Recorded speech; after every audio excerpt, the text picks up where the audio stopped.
她们因出众的颜值，成为了历史上有名的4大丑女。一个丑到竟然敢当上了皇后，一个因丑还成了夫妻感情美好的代名词，另一个因丑却保全了一家人的性命，最后一个甚至成为了驱鬼辟邪的神灵。然而，相比较于4大美女的悲惨结局，这4位丑女却有令人羡慕的婚姻。正所谓失之东隅，收之桑榆，4大美女与4大丑女各有各的不幸，也各有各的幸运。那么，咱们本期视频来盘点一下古代4大丑女。第一位4大丑女之一，嫫母，她是第一个记载在史书里的丑女。她额头突出，像锤子一样大，比两股塌陷，面色黝黑如焦炭，体肥如香。汉朝的王子渊在《四子讲德论》中说：“善欲者不能掩其丑。”意思就是说，再能夸人的人，想要夸他都无从下嘴。常言道：“爱江山更爱美人。”有了江山，美人何愁？然而，轩辕皇帝为何会选她当妻子呢？原来，部落时代经常发生抢婚事件，特别是貌美女子被抢婚的概率很高。当时皇帝为了制止部落抢婚事件的发生，规定挑选出来的妻室要德行善良、性情温和、面容不佳。嫫母既然能被选中，可见其相貌之丑。皇帝说：“重美貌不重德者，非真美也；重德轻色者，才是真贤。”皇帝对嫫母信任有加，把管理后宫的责任交给了她。她勤劳能干，在皇帝身边默默付出。在皇帝周游巡视天下时，皇帝的元妃雷母病逝，皇帝命嫫母指挥祭祀，监护灵柩。其实就是守墓是一件非常苦的差事，每年都要在雷祖埋葬的地方守着，组织老百姓按时祭祀。虽然嫫母的相貌极其丑陋，连妖魔鬼怪见了都会被吓得落荒而逃，但是皇帝赐予她方士一职，后世百姓会用嫫母的画像来驱赶妖魔鬼怪辟邪。因为长得丑，画像被人拿来驱除鬼怪辟邪，想想确实让人有点伤感。但就是这样一位绝代丑女，却是一位发明家。她发明的东西说出来让人觉得有点意外，那就是一直沿用至今的镜子。嫫母是第一个发现制作并使用镜子的人。有一次，她去山中挖石片，无意发现了一块明光闪闪的石片，阳光一照，十分刺眼。她拿起来一看，石片上映出她丑陋的面容。她悄悄地把石片藏在身上，带回宫中，然后到制作石刀石斧的厂房找了一块墨石，把石片压在上边反复摩擦，石片表面上全部磨平了。他拿来一看，比之前清晰多了，只是自己的面貌还是很丑。又磨了一会再看，还是很丑。嫫母自言自语地说道：“人丑不能怪石片。”就这样，人类使用的第一面镜子产生了。人们常用貌似无颜来形容丑女，这无外言说的就是战国时期齐国无颜县的丑女钟离春，又名钟无艳、钟无颜。钟离春因为长得太丑，所以被人们叫做钟无艳。无艳的相貌有多丑呢？《列女传》中是这样描述她的：极丑无双凹头，羡慕肥顶少发。用通俗的语言来形容，就是她有一个很大的脑袋，长得还不规则，则额头也是自由生长。天上的寿星见了也得自卑。更可怕的是，高耸的额头却配了一个盆地一样的眼睛，还有一个朝天鼻。话说脸蛋长得不行，咱们可以用头发挡，而他偏偏还是个秃头。不仅如此，据说钟离春还顶着一个啤酒肚，甚至还有比男人更大的喉结。钟离春虽然长了一副让人吃惊的模样，也不会像其他的美女妃子那样能歌善舞，但是饱读诗书，志向远大，十分关心国家大事，还说自己是要嫁给皇帝的人。当时执政的齐宣王政治腐败，国事昏暗，而且性情暴躁，喜欢吹捧，全国上下人心惶惶，怨声载道。他抱着拯救国家的崇高志向，也为了实现自己的梦想，冒着生命危险，勇敢地站出来，直言不讳地向齐宣王道出齐国的危险。他通过举目、张口、挥手拍腿，然后指着膝盖高喊：“危险，危险！”齐宣王被他弄得稀里糊涂，要钟离春说个明白。钟离春上前说道：“我这举目是替大王观察风云的变化，张口是惩罚大王那双不听劝进的耳朵，挥手是替大王赶阿谀之徒，拍腿是要拆除大王专供游乐的雪宫。”离春的胆识过人，言辞激烈，让齐宣王大为震惊，又因为他的话句句在理，直戳齐宣王要害。齐宣王小心翼翼地说道：“听得您的话，犹如给我敲响一记警钟。若本王今后能有进步，都是拜您所赐。”齐宣王随即下令拆除兴建的豪华宫殿，罢去女乐，斥退奸臣谄媚之人，摒弃奢华，然后励精图治。为了表示自己的悔改之心和感激之情，齐宣王决定立钟离春为后，让他随时可以为他出谋划策。但是钟离春毕竟长得丑，一般的男人都喜欢美女，更何况是一代君王。因此齐宣王虽然立其为后，但是平常没事时陪伴齐宣王玩乐的还是美女夏迎春。等到齐国发生什么重大事件时，齐宣王还是得去征询钟离春的意见。这就是有事钟无艳，无事夏迎春的由来。钟离春在担任齐宣王后期间，为齐国做出了重要的贡献。他帮助齐宣王治理朝政，提出了一系列有益的建议和举措。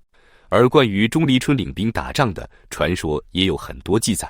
元曲四大家之一的郑光祖就曾写过一出名为《丑其后无艳连环》的元杂剧。剧中的故事完美地展现了钟离春文武兼备的才能，不管在古代还是在现代，从来都是以貌取人，但钟离春却能在齐国众多美女中脱颖而出。凭的是什么呢？他凭借的是自己的胆量、自信，才能和忧国忧民的心。孟光是与魔母钟离春齐名的四丑之一。孟光长得肥胖，肤色黝黑，容貌欠佳，但是力气非常大。他爹是县里有名的财主，但是他的婚时却让他爹妈整日愁眉不展。家里有一个30多岁的老姑娘，至今还嫁不出去，放谁不愁？她愁嫁的原因，用现在的话说，就是高不成低不就，处于一种比较尴尬的境地。不过她对爱情充满幻想，一心想要嫁给本县的帅小伙梁鸿。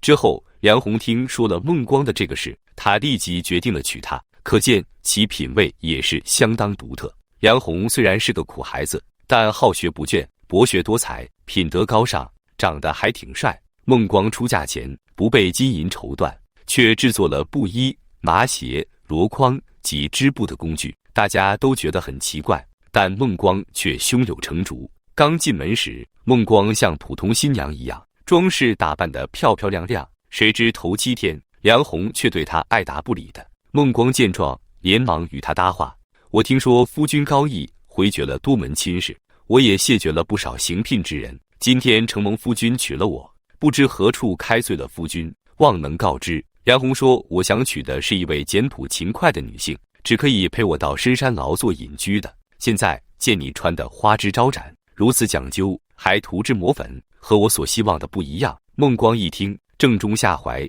太好了，我这样打扮是故意考察夫君的志向的。其实我早就准备好了隐居的衣服及器具了。于是他换了发饰，穿上布衣，在梁鸿面前操持起家务来。梁鸿一见，高兴地说：“此真梁鸿妻也。”后来夫妻2人隐居山中，男耕女织，吟诗弹琴，夫妇唱和，过着清贫而和谐的生活。举案齐眉就是东汉贤士梁鸿鸿和孟光的故事。梁鸿归家，孟光每为巨石举案齐眉，以表示对丈夫的敬重。孟光也因此成了为人妻的榜样。其实孟光之所以和梁鸿举案齐眉是有原因的，是因为孟光长得实在是太丑，让人不忍直视。梁鸿又是知书达理的儒家子，出于教养，也只能和他客客气气的过日子。现在流行的一句话叫男人不坏，女人不爱，女人不浪，男人不想。夫妻之间始终相敬如宾，怎么会尝到爱情的滋味？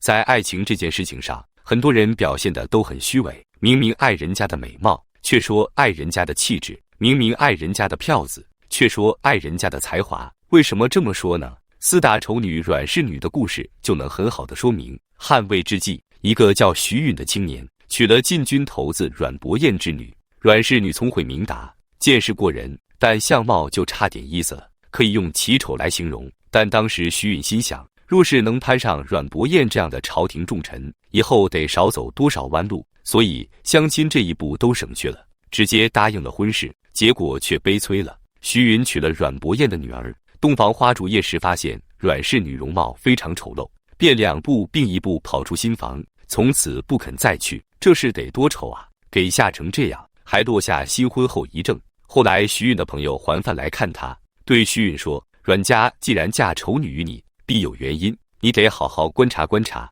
正所谓塞翁失马，焉知非福。徐允听到桓范的话，果真又去了新房，但他一见妻子的容貌，拔腿又要往外跑。阮氏一把拽住他，心想：来都来了，还能让你逃了不成？许云边挣扎边同阮氏说：妇有四德，封建礼教要求妇女具备的妇德、妇言、妇容、妇功四种德性，你符合几条？心腹说：我所缺的仅仅是美貌，而读书人有百行，你又符合几条呢？徐允说：我百行具备。心腹说：百行德为首，你好色不好德，怎能说具备呢？徐允哑口无言，面露惭愧之色。阮氏的才识让徐允刮目相看，因此挽回丈夫心意，得其敬重。再后来，阮氏凭借她非凡的聪明才智，曾多次救了徐允和家人的性命。徐允后来升任为吏部郎，吏部就是组织部，他举荐了很多同乡，在外人看来，这就是徇私。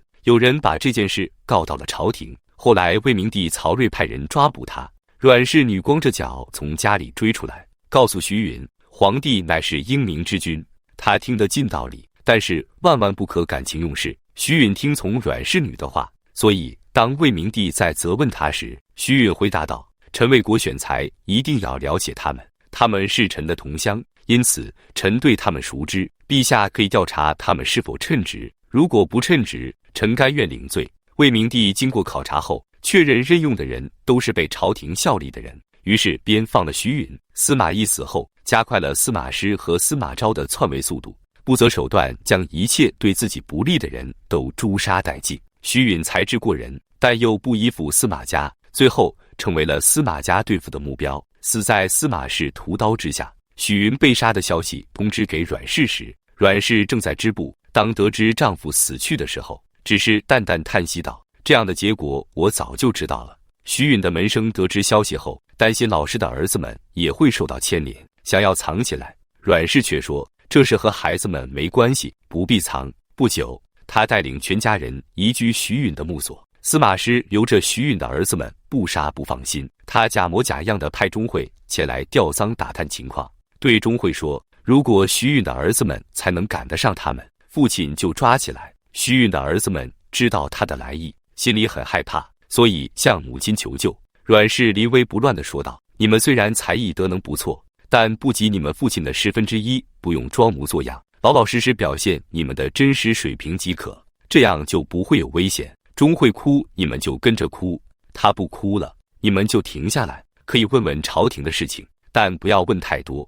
儿子们以母亲的教诲接待钟会，钟会把自己所见到的情况报告给司马师，司马师思量再三，觉得不足为虑，这才让徐允的儿子们逃过一劫，在乱世中得以活命。阮氏女对于当权心思的揣摩十分到位，因此保全了家族的血脉。